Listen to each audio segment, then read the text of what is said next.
तो हेलो दोस्तों, कैसे हैं आप लोग। आपका स्वागत है हमारा यूट्यूब चैनल लाइव क्लास 1.2 में। इस वीडियो हम लोग देखने वाले हैं पॉलिटिकल साइंस के जो सबसे लास्ट चैप्टर है, जिसका नाम है लोकतंत्र की चुनौती। क्या है लोकतंत्र की चुनौती? इसके जितने भी सिटी क्वेश्चन आंसर है वो सारे क्वेश्चन आंसर देखने वाले हैं। और ये आपका पॉलिटिकल साइंस का लास्ट आखिरी वीडियो है। इसके बाद आपका वीडियो नहीं आएगा इसमें से, ठीक है। तो ये इस क्वेश्चन से, इस चैप्टर से आपका लगभग 10 से 15 नंबर का क्वेश्चन पूछे जाते हैं। तो इस चैप्टर को कम से कम आप लोग पढ़ लीजिए, जिससे कि आप लोग को टेंशन ना रहे। तो बिना टाइम गवाए आपका ये वीडियो क्लास शुरू करते हैं। उससे पहले अगर वीडियो को लाइक नहीं की तो वीडियो को लाइक कीजिए, चैनल पहली बार चैनल सब्सक्राइब करें, ताकि हर वीडियो का नोटिफिकेशन आपके पास सबसे पहले पहुंच पाए। एवं अपने दोस्तों में शेयर कर दीजिए, क्योंकि आप बाद में भूल जाते हो। तो देखिए आपका जो पहला क्वेश्चन क्या है? लोकतंत्र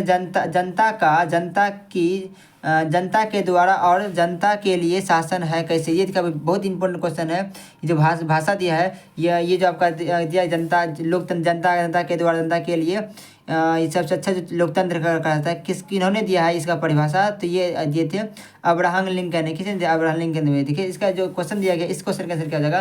क्योंकि लोकतंत्र में जनता ही सारी शक्ति के स्रोत होता है, इसलिए लोकतंत्र को जनता के द्वारा जनता के लिए शासन कहा गया है। जिसके बहुत अच्छा क्वेश्चन लिखे आंसर लिखे हैं इसमें से, और बहुत छोटा में है। इसे अपने कॉपी में नोट कर लीजिए और इसे याद कर लीजिए। क्वेश्चन नंबर 2 है। क्वेश्चन देखिए 2 में क्या है कि लोकतंत्र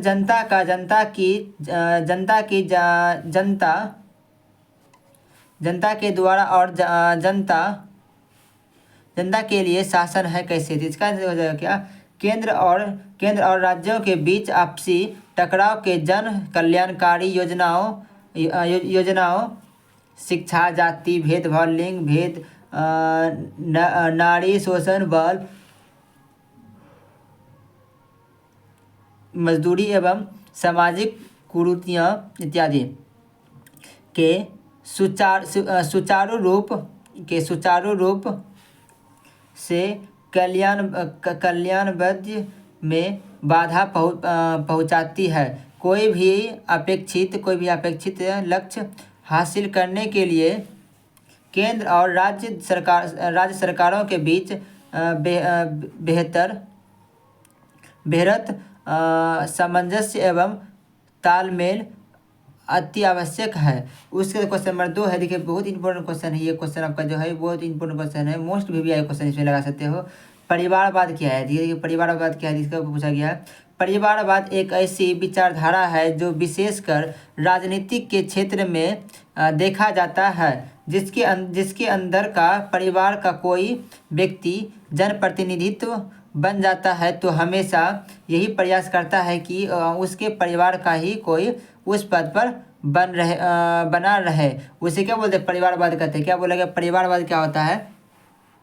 जिसे आप नेपोटिज्म भी बोल सकते हैं। क्या बोल? नेपोटिज्म भी इसे बोल सकते हो परिवारवाद को। परिवार क्या बोलते हैं? जब कोई बड़े पद पर पहुंच जाते हैं, जब कोई व्यक्ति बड़े पद पर पहुंच जाते हैं, जब वो रिटायर होने लगते हैं, तो उन्हें लगता है, या उस व्यक्ति को लगता है, या रिटायर होने से पहले अगर उस पद को छोड़ना चाहते हैं, तो उन्हें क्या लगता है कि इस पद पे हमारे परिवार से ही कोई ऐसा व्यक्ति, पुरुष या महिला आए और इसे संभाले। इसे क्या बोलेंगे? परिवारवाद कहा जाता है। अर्थात मतलब कि जो राजा है उसी का बेटा राजा बनेगा। अगर ऐसा होगा तो उसे परिवारवाद बोला जाएगा। और ऐसा नहीं अगर हुआ, जो राजा था उसका बेटा राजा नहीं बना, बल्कि कोई जो सक्षम था, जो लायक था, वो राजा बना, तो इसे परिवारवाद कहा नहीं जाएगा। उसका क्वेश्चन नंबर आपका 4 है। क्वेश्चन नंबर 4 में क्या कहा गया है? आर्थिक अपराध का अर्थ क्या है? ये भी दिखा, वो VVI क्वेश्चन है। इसे भी अपने कॉपी में नोट कर लीजिए। इसका आंसर हो जाएगा वैसा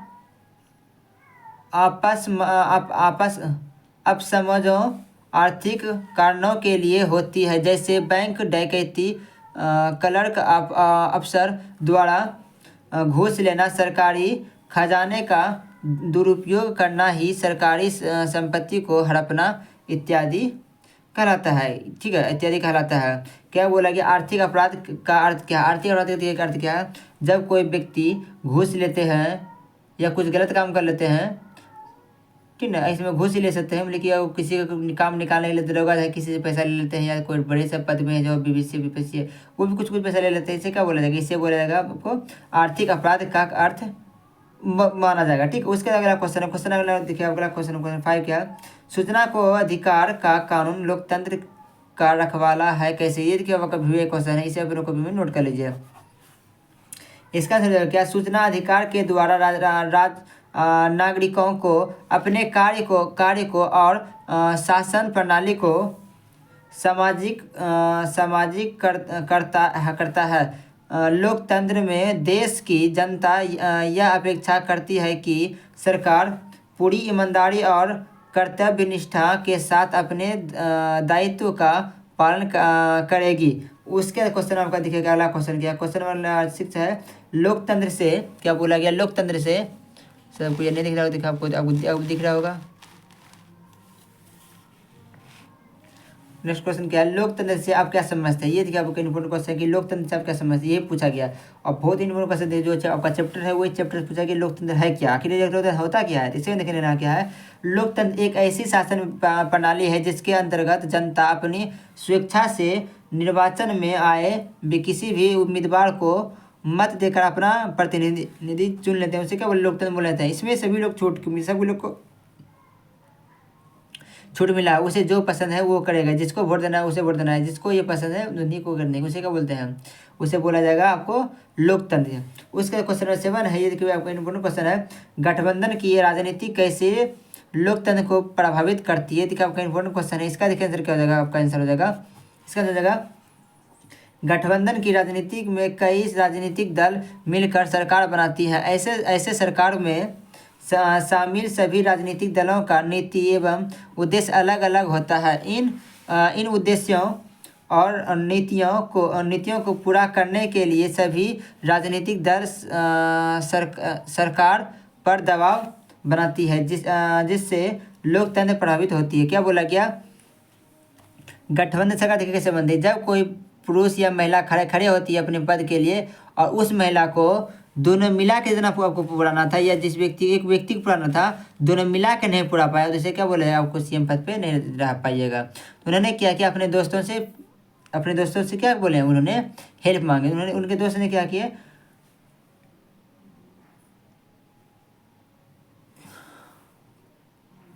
तो जिस कार्य के लिए अपने दोस्तों से हेल्प मांगे तो वो कार्य कर देंगे, तो वो दोस्त भी चाहेगा कि मुझे भी इस पर फायदा हो। जैसे आ जाता था, मान लीजिए जैसे ए नाम का कोई व्यक्ति है और बी नाम का भी कोई व्यक्ति है।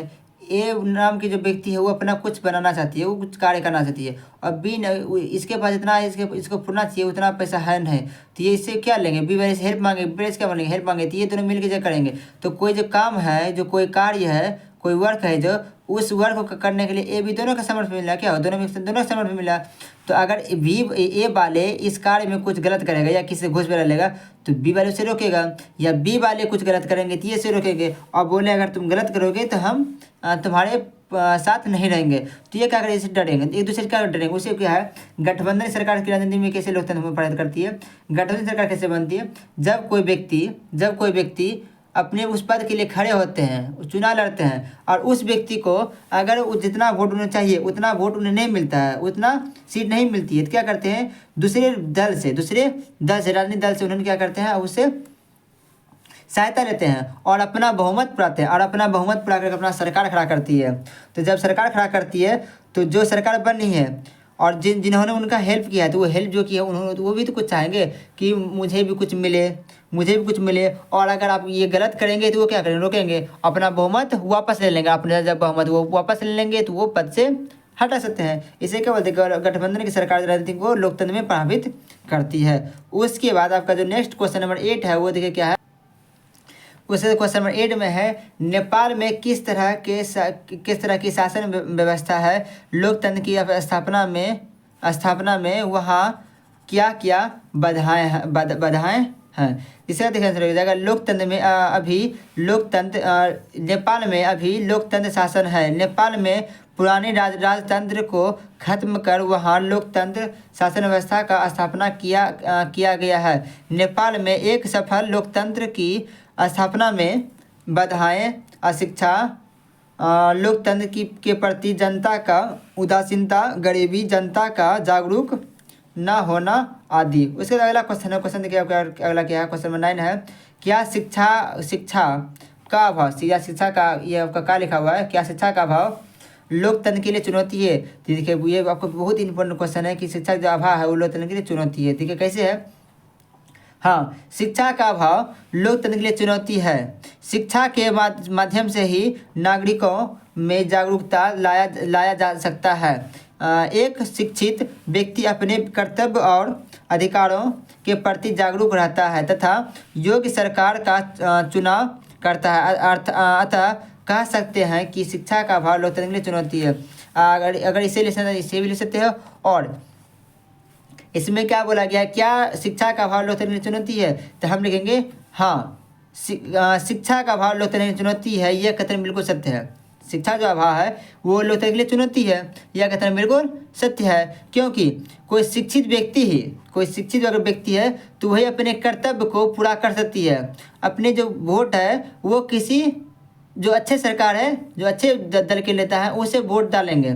लेकिन अगर व्यक्ति अशिक्षित है तो वो क्या करेंगे, अपने जाति के लिए लड़ेंगे।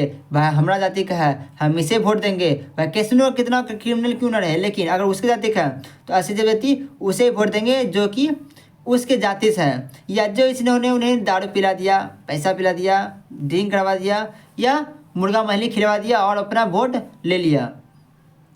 और अगर शिक्षा कमी है तो वो चयन नहीं कर पाते कि कौन जो मेरा प्रतिनिधि है वो अच्छा है या खराब है। इसीलिए शिक्षा, हम कह सकते हैं कि शिक्षा का अभाव जो है लोकतंत्र के लिए चुनौती है। उसके बाद अगला क्वेश्चन है, आतंकवाद लोकतंत्र के लिए चुनौती है कैसे। ये भी दिखा VVI क्वेश्चन है, ये भी आपको बहुत इंपॉर्टेंट क्वेश्चन है। इसका देखिए हो जाएगा क्या, सरकार का विकास से ध्यान हटकर आतंकवादी गतिविधियों पर अधिक समय तक रहना। उदाहरण, भारतीय संसद पर आतंकवादी हमला, मुंबई के ताज होटल पर आतंकी हमला, जम्मू कश्मीर में आतंकी घटना आदि। अगर ऐसे लिख सकते हैं तो इसे ऐसे लिख लिए, या दूसरे शब्दों में क्या लिखना है, आतंकवाद लोकतंत्र के लिए चुनौती है, यह कथन बिल्कुल सत्य है। क्या बोले, आतंकवाद लोकतंत्र के लिए चुनौती है, यह कथन बिल्कुल सत्य है।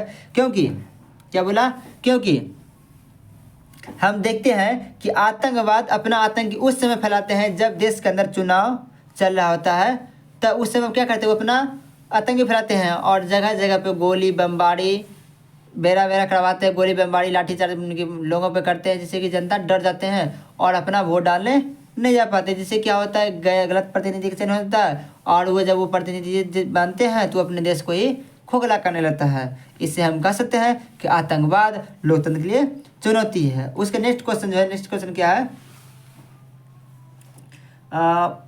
वर्तमान भारतीय राजनीतिक में लोकतंत्र की कौन कौन सी चुनौतियां हैं, विवेचना करें। तो इसका हो जाएगा भारतीय लोकतंत्र की अन्य प्रमुख चुनौतियां हैं। नंबर 1 में जाएगा आतंकवाद। नंबर 1 में क्या है, आतंकवाद। इसका देखिए इसमें क्या लेना है, सरकार का विकास से ध्यान हटकर आतंकवादियों गतिविधियों पर अधिक समय तक रहना। उदाहरण के लिए भारतीय संसद पर आतंकी हमला, मुंबई के ताज होटल पर आतंकी हमला, जम्मू कश्मीर में आतंकी घटना। उसे नंबर 2 में लेना है अलगाववाद। क्या लेना है, अलगाववाद। इसमें क्या लेना है आपको, भाषा जाति के नस्ल के आधार पर हमला, अलग देश की मांग करना। नंबर 2 में लेना है अपनी मांग को पूरा करने के लिए हिंसा का सहारा लेना, जैसे कश्मीर को अलग देश बनाने की मांग, सिखों के लिए अलग देश, खालिस्तान की मांग। उसका नंबर 3 में क्या लेना, नंबर देखिए 3 आपको लिखना क्या यहाँ पे है, नंबर 3 आपको लिखना है नक्सलवाद। इसमें क्या लेना आपको, लोकतांत्रिक व्यवस्था में विश्वास नहीं रखना। इसमें अगला पॉइंट लेना है अपनी बात मनवाने के लिए हिंसा का सहारा लेना। ये सब क्या है आपका, वर्तमान भारतीय राजनीति में लोकतंत्र की कौन कौन सी चुनौतियां हैं। ये देखिए चुनौती है, इसमें लोकतंत्र को खराब बनाते हैं, ये सब की चुनौती हैं। ठीक है, ये आपको परेशानी है। तो इसके बाद जो लेना वो लेना आपको क्या, भ्रष्टाचार। क्या आपको लेना, भ्रष्टाचार। इसमें क्या लिखना है, स्टार मार के, सरकार द्वारा बने जन कल्याणकारी योजनाओं का लाभ सभी लोगों तक सीमित मात्रा में पहुंचाना और इनका दुरुपयोग कुछ लोगों के द्वारा अपने हित में करना। उसे लेना है जैसे रोजगार हेतु मनरेगा योजना में व्यवस्थित भ्रष्टाचार। क्या बोला गया, सरकार तो लोग रोजगार देते हैं, लोग काम देते हैं, लेकिन जब भ्रष्टाचार करने लगते हैं, क्या जो बीच के लोग रहते हैं वो लोग अपना इन पैसा कमाने के लिए लोगों को सरकार का जो सामान है उसे कम दाम बेच देते हैं, उसे तोड़ फोड़ देते हैं और अपना ये बहुत कमज़ोर बिल्डिंग बनाते हैं लोग, वहाँ पर ठूस ठूस के रखते हैं, जिससे क्या होता है आपका बिल्डिंग टूटने रहता है, लेकिन उससे क्या होता है उसका अपना कुछ पर्सनल फ़ायदा होता है, वो उस खाने को बेचता है, तो जो काम करते हैं उसे तो खाना मिल गया, पैसा भी मिल गया, तो उससे को मतलब नहीं। लेकिन जो ऊपर पद ऊँचे पद के लोग हैं वो क्या करते हैं, भ्रष्टाचार करने लगते हैं। ये तो आपका क्या है, इसे बोलते हैं भ्रष्टाचार से भी क्या होता है, लोकतंत्र में खराबियाँ आ रही है। ठीक है, नंबर क्वेश्चन क्या, 12 नंबर आपको क्वेश्चन है, बिहार के राजनीतिक में महिलाओं की भागीदारी लोकतंत्र के विकास में कहाँ तक सहायक है। ये देखिए आपका इतना इंपॉर्टेंट क्वेश्चन है कि हम क्या बताएं, आपका बहुत इंपॉर्टेंट क्वेश्चन है। इसका देखिए आंसर क्या हो जाएगा, आपका हो जाएगा, इसका आंसर आपको हो जाएगा, इसका हो जाएगा बिहार की राजनीतिक में महिलाओं की भागीदारी बहुत ही कम है। इसका सबसे बड़ा कारण अशिक्षा है। आज ग्रामीण महिलाओं के विकास एवं उन्हें राजनीति में भागीदारी बनाने के लिए सरकार ने कई नई पंचायती राज व्यवस्था की अंतर्गत 50% सीटें आरक्षित करने का प्रावधान किया है। जब तक महिलाएं राजनीतिक में भागीदारी नहीं होगी तब उन समस्याओं में ध्यान देना कठिन होगा जो महिलाओं तथा बाल विकास से संबंधित है। इनकी भागीदारी से इन समस्याओं का समाधान आसानी से हो पाएगा और बिहार के विकास का एक नया दौर का शुरुआत होगा।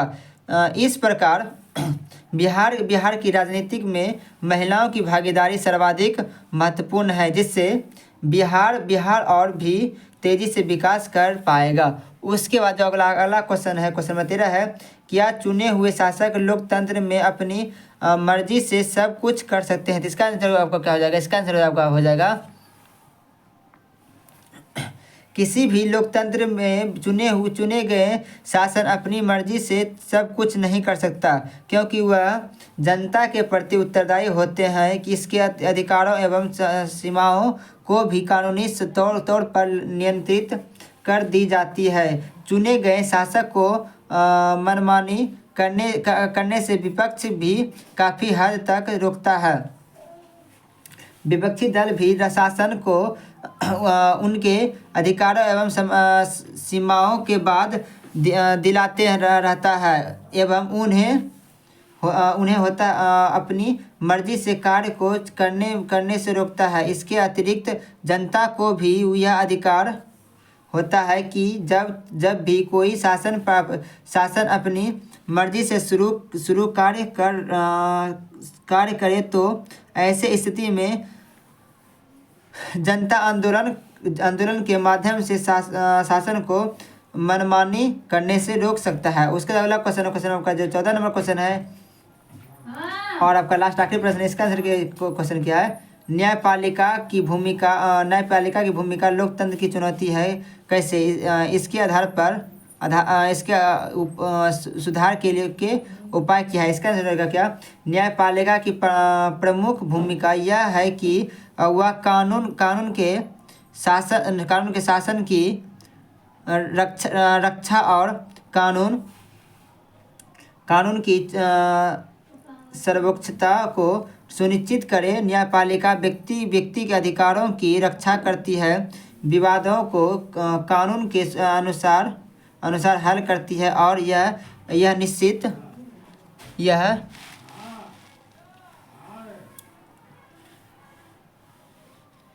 इसको फिर से ले लेते हैं क्या, यह भी आपका इम्पोर्टेंट क्वेश्चन है।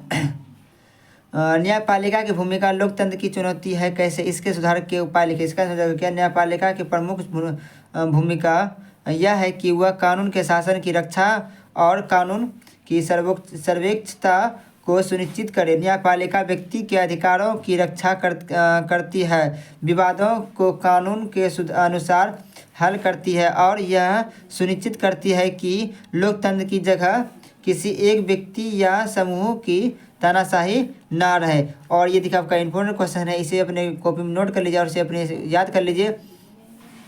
अगर ये वीडियो आपको अच्छा लगा तो वीडियो को लाइक करें, चैनल को सब्सक्राइब करें, अपने दोस्तों में शेयर करें। मिलते हैं फिर नेक्स्ट वीडियो में, तब तक के लिए धन्यवाद। लेकिन आपको अब पॉलिटिकल साइंस का सारा क्वेश्चन खत्म हो चुका है। अब हम लोग आएंगे ज्योग्राफी पे, फिर ज्योग्राफी खत्म करेंगे, उससे फिर हम लोग आएंगे साइंस पे। तो चैनल को सब्सक्राइब कर दिए, जिससे कि आपको साइंस का भी सारा क्वेश्चन आंसर इसी चैनल पे मिल सके। धन्यवाद।